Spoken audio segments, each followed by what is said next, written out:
knock, talk, enter, kill, exit, murder, wisdom. That beautiful little poem was written by a deranged psychopathic serial killer. I know, shocking. Hello, true crimerers. This is the case of God, Jesus, hell, fire, Jesus. Oh, God. He looks like the love child of, like, Kenny Rogers and Charles Manson. Jesus.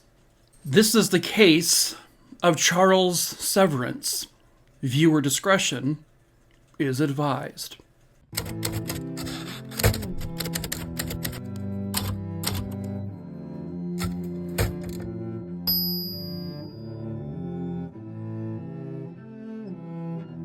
It was an early afternoon on December 5th, 2003 in Alexandria, Virginia.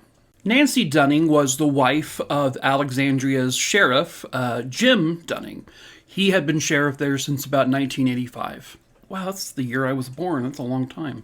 That afternoon, Nancy was at home, but she was getting ready to head out because she had plans to go to Target to pick up a few things, drop the stuff off at home, and then she was going to be meeting her husband and her adult son for lunch. Nancy was known to be a very, very punctual person. She was never, ever late for anything, which is why her husband and son found it very odd, very concerning, that she was very late to their lunch date.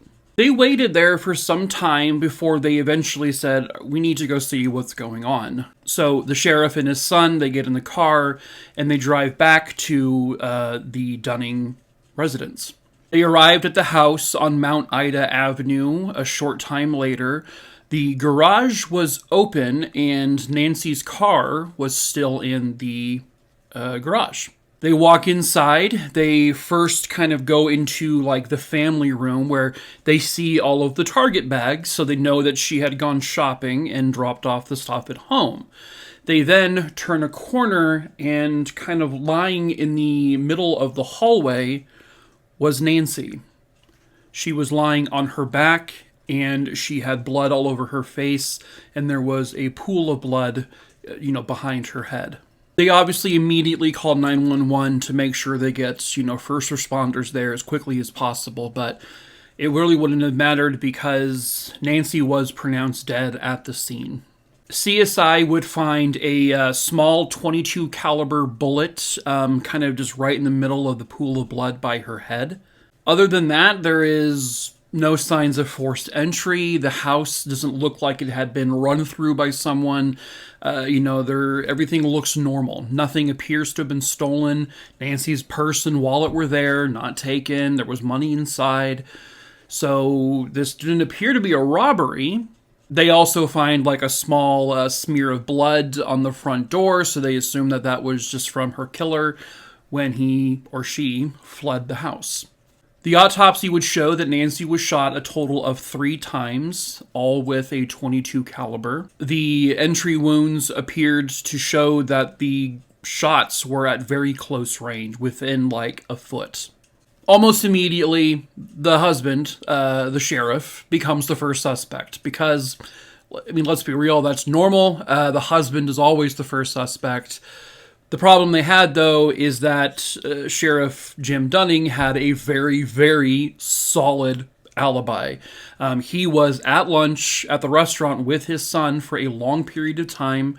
And then they also would find CCTV footage of Nancy who shopping at the Target, and they have images of her leaving the Target.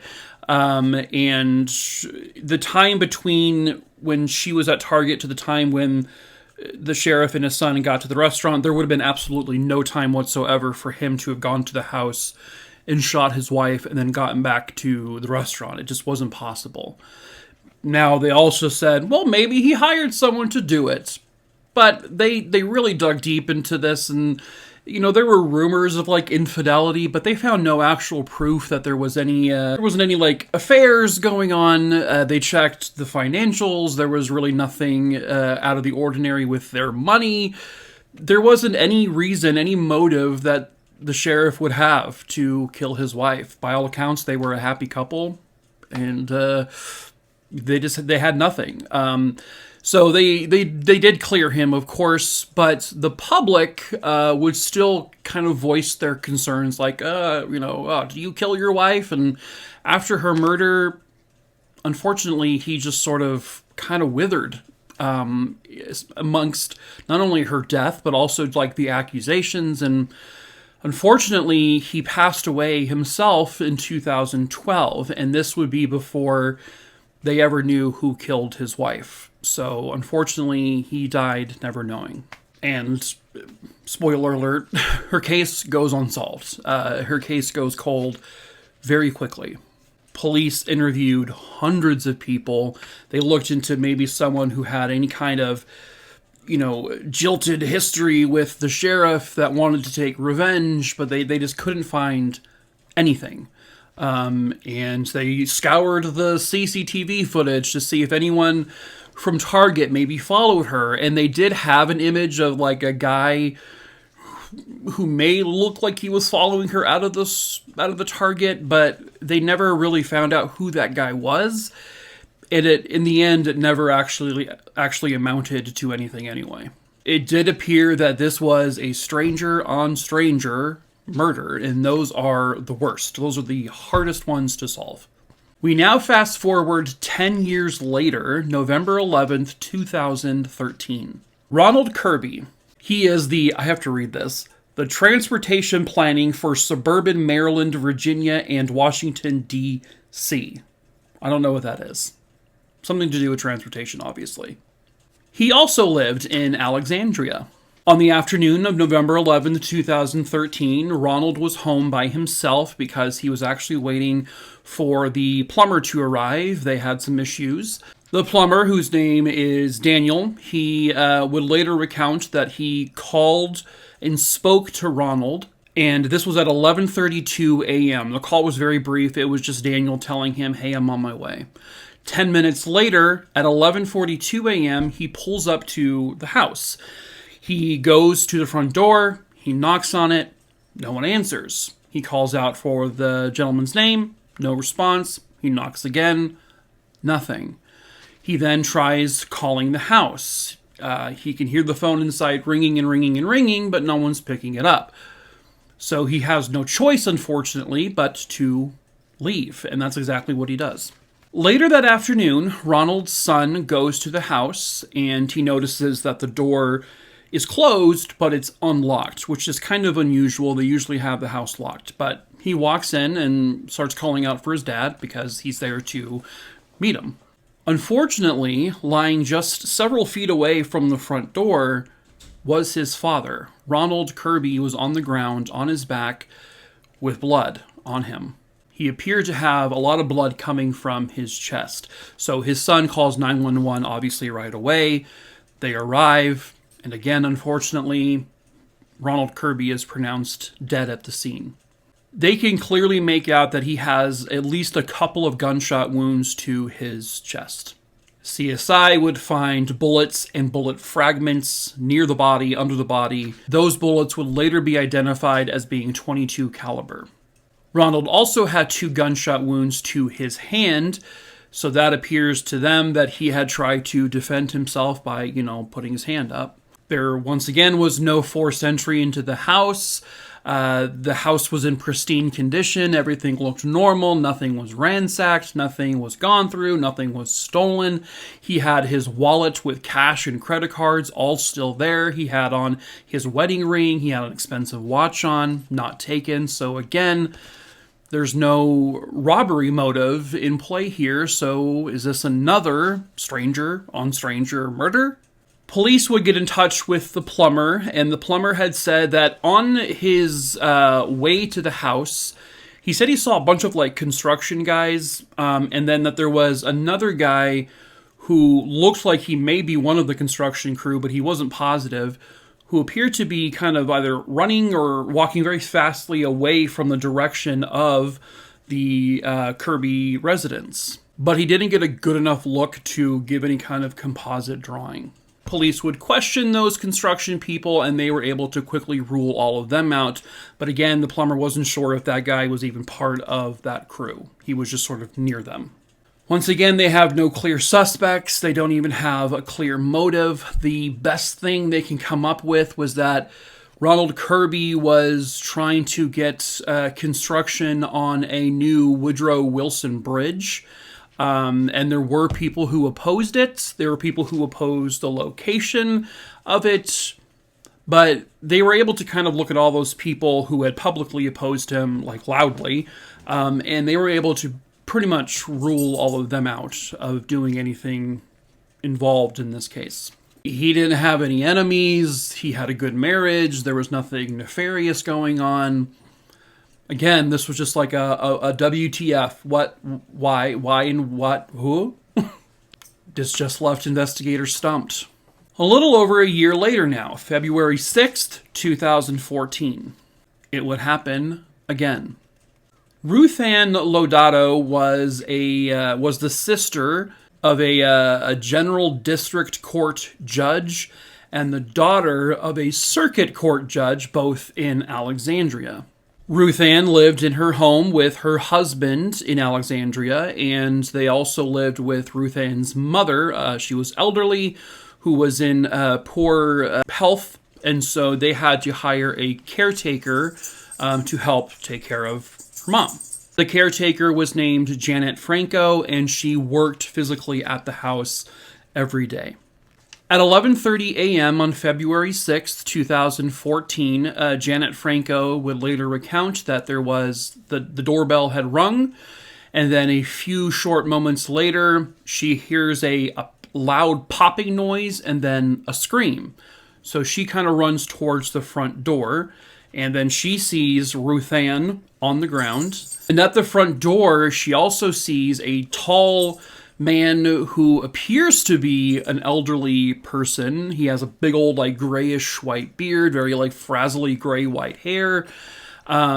She then sees him lift up his arm, and all of a sudden she hears a gunshot, and then she's shot in the arm. She manages to quickly run away, and she gets out of the back of the house and gets to a neighbor's place where she can call 911. Janet was rushed to the hospital, but she would recover very quickly. Back at the house, Ruthanne was found deceased by the front door. She had also been shot multiple times. They would later determine that the bullets were .22 caliber. And there again was no signs of forced entry. There was nothing stolen. Everything was in great condition, yada, yada, yada, just like all the other ones. The next day, Janet would work with a police sketch artist, and they came up with a composite drawing. These things always terrify the living daylights out of me because they just always look like horrifying monsters. Another neighbor to the Lodatos, her name was Marlene, she would tell police that in the days leading up to this murder, she saw what appeared to be an elderly man, kind of walking around near the Lodato home, and she also saw that same exact man fleeing the house after the shooting took place. She then sees the composite drawing that was made, and she goes, "Yep, that is exactly what the guy looked like." Another witness would come forward to say that on the day of the murder, they saw like a reddish, orangish car kind of driving very recklessly away from the Lodato home. She couldn't really pinpoint exactly what type of car it was, but police would go through where she said she was, and they were able to find a house who had one of those security cameras outside. And they got a very good glimpse at this car speeding away. And it was like a reddish orange, what they determined was like a Ford Escort, like station wagon type vehicle.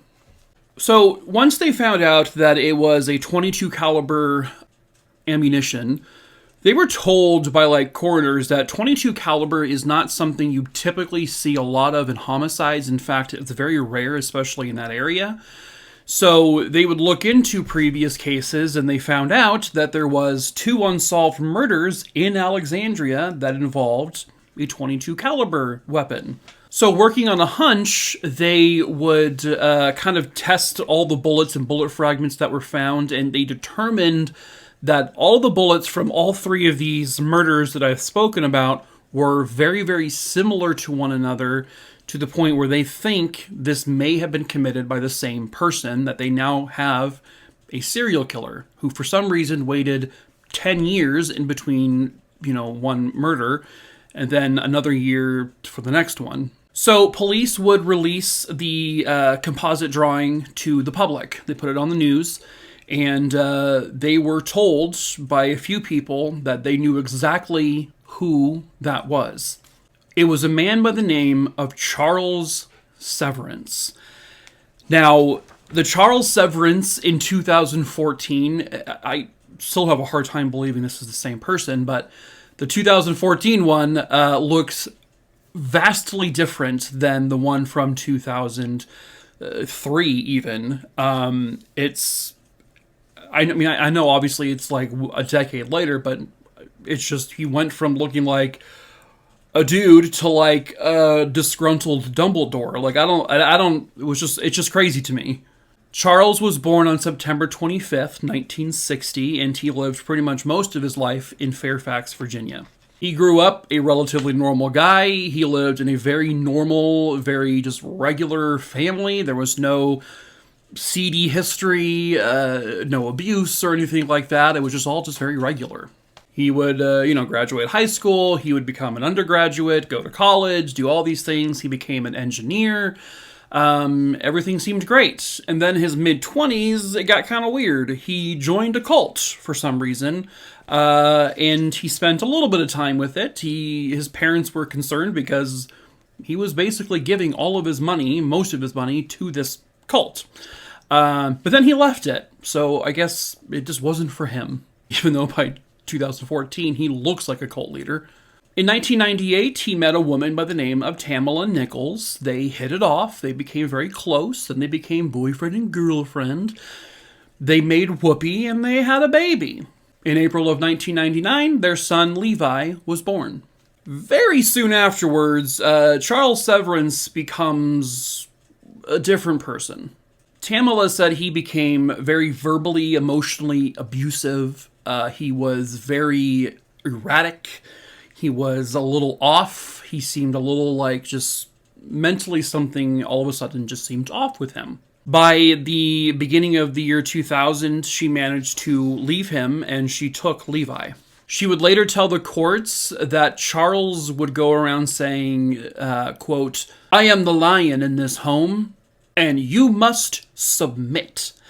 End quote. Okay, a little weird. Charles would then start a big custody battle for Levi.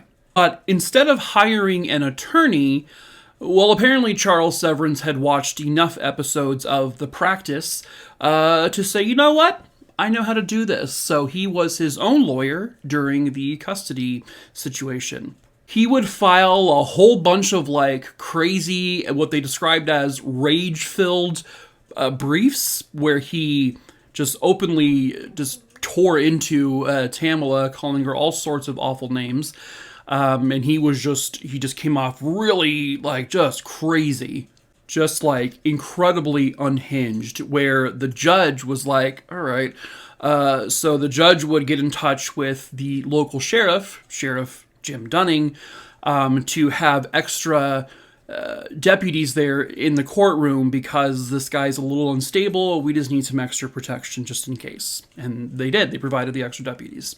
While all of this is going on, Charles Severance then decides to run for mayor in 1999. He ran as an independent. And this was not his first time. He actually also ran in 1997 as an independent for mayor. During the 1997 run, apparently during a public forum, he picked up the big, like, American flag that they had, and he took the spear end of it, and he, like, pointed it at his opponent in a really, like, creepy fashion. And then he, like, pointed it and, like, swung it at, like, all the people in the audience. And then he just took off. And that was it. He just left. He ended up getting 490 votes, but he lost by a lot, yeah. During the 1999-2000 run for mayor, he punched a debate organizer. He just punched him right in the face. This time he only got 379 votes, so he's less popular then. So in March of 2001, the courts would grant Tamala full custody of their son Levi. They would say that it was in the child's best interest and for the child's safety, this is the correct thing to do. Well, Charles disagreed. The courts would allow him to say one last goodbye to his son, but they required it be done in the courtroom with more deputy presence. So they got the sheriff involved again, because again, this guy is cuckoo a little bit. And Charles wasn't even allowed to touch his son. He couldn't hug him or anything. They then put a protective order for Levi so that it was against Charles, so that he couldn't be anywhere near him. So now back to the 2014 murder investigations. Police are digging into Charles Severance because he is the one that people are identifying as the composite drawing. And they come up with the protective order that they had, and it was, in fact, one of the members on that protective order was Sheriff Jim Dunning. So to them, that looks like that's a motive. He's very much angry at everyone involved with the custody thing, so that's why Nancy was killed. That's what they think. So then they wanted to see if Severance had any connections to the other two victims, and kind of, not really, not in any way that like he was connected to the first victim. The second guy, Ronald Kirby, Charles was one of the people who opposed, not the bridge itself, the Woodrow Wilson Bridge, but he did oppose the location, but it wasn't like anything boisterous or like that would give a red flag to someone. But that was like the only connection he had, and he had zero connections to the third victim. All of the judges in her family had absolutely nothing to do with the custody battle. They had no involvement. They were on a whole different floor in the courthouse. So it again just appeared to be random. Investigators found out that Charles owned a .22 LR North American Arms 5-shot mini revolver. That's a long name for a gun. But it was a .22 caliber. He had also owned apparently other .22 calibers in his past, because they weren't able to say that all the bullets, they couldn't say were fired from the exact same gun, but the bullets themselves were all very similar to one another. But all three victims were killed with the .22 caliber, so that's the link there. He also happened to own and drive a 1999 red Ford Escort station wagon, identical to the one that was seen driving recklessly and captured on CCTV in the neighborhood of the third victim. So they found out that Charles Severance is now living with his girlfriend in 2014, so when they go there to question him, he's gone. Well, where was he? Well, he donned a tricorn hat and a poncho. He went to the Russian embassy. Yeah, literally, to seek diplomatic refuge. And this is an actual image of of that day. He tried to sneak in with another person entering the building, another visitor, but the guards were like, what are you doing? No. So they stopped him, there was a confrontation, and they ended up kicking him out off the property. He told the guards, he's like, the city of Alexandria, they're trying to persecute me, they're evildoers, the government is out to get me. It would be on March 13th, 2014, when he was finally found and apprehended by police. They got a warrant to search his residence. They did find some .22 caliber ammunition. They found these little tiny .22 caliber, the gun that I had mentioned with the super long name. It's like this little tiny itty bitty thing that they found. That's like a gun you could easily hide in his sleeve and fire. Later on at the trial, it would be shown that all three murders, it appeared that they have been fired for sure by three separate guns. And they were all guns very similar to the guns that he had owned in the past. Did they find all three of them? No. In his home, they found a bunch of crazy writings and ramblings. They found crazy emails. They found Just a bunch of weird written crap all over his place. One of these writings was called The Parable of the Knocker. In that was the line, "Knock, and the door will be opened. Wisdom, knock. Talk, enter. Kill, exit. Murder, wisdom." Which sounds pretty identical to how the actual murders went down.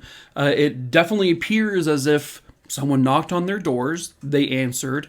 There may have been a brief conversation, then a gunshot, and the person was dead, and then whoever shot them just fled the scene without doing anything else. Investigators determined that Nancy Dunning was the only one specifically targeted by Charles because of her, her husband being directly on the protective order for his, son Levi. The other two victims were a little trickier to identify any kind of motive.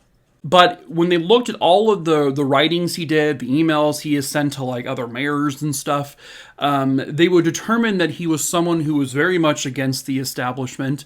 He felt the government was out to get people and was out to get him, that the government was working against him. They took his son away from him because, of the lies that his ex-girlfriend said. According to, I think, the prosecutor, they believed that Charles saw himself as a, quote, noble truth exposer.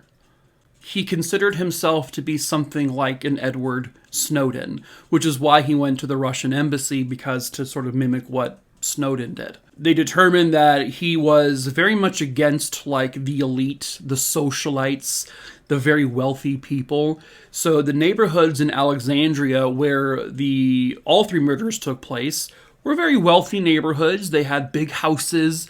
So these were neighborhoods where it was easy to determine that this may be where the power players live, the elites where they live, where the legal people probably live in neighborhoods like this. So he targeted those houses simply because he wanted to kill someone within that elite status.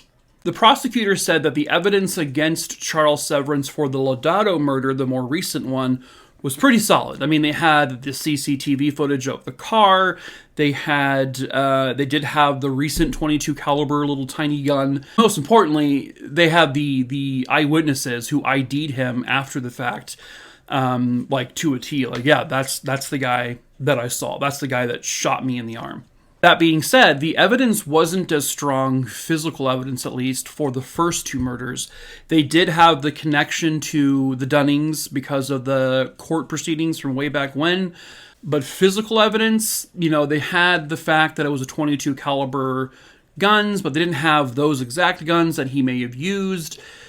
So they were really toying with the idea of only prosecuting him for the Lodato murder and not the other two. But eventually they came to the conclusion that they wanted justice for all three victims, and they wanted him to pay for all three. So they took a gamble, and they went to court and prosecuted for all three, and the gamble paid off, thankfully. The jury found him guilty of all counts, including the 3 counts of murder, and he would end up being sentenced to 3 life sentences plus an additional 48 years. I still can't get over how different he looked from way back in the year 2000-ish to what he looked like when he was arrested. It's just baffling to me.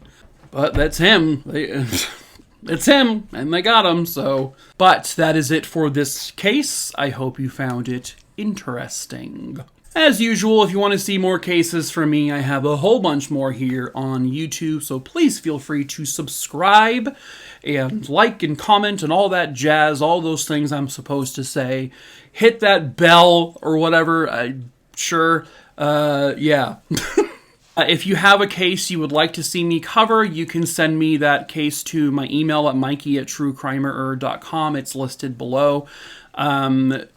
Please go to my link tree, which is also in the description below. First, check my Crimerer case list. Make sure the name isn't already on there. If you already see the name on there, don't email it to me. It's there. I pick my cases at random.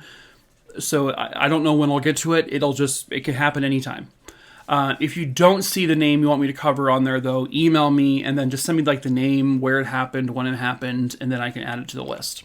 If you want to support me in any way, I do sell merch. We sell t-shirts and hoodies and a wine glass and some other things.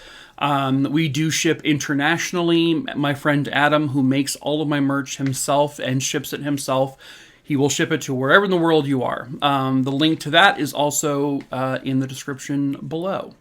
And lastly, if you are a Discord user or you want to join my Discord server, it is also listed in the link tree below. Please be over the age of 18.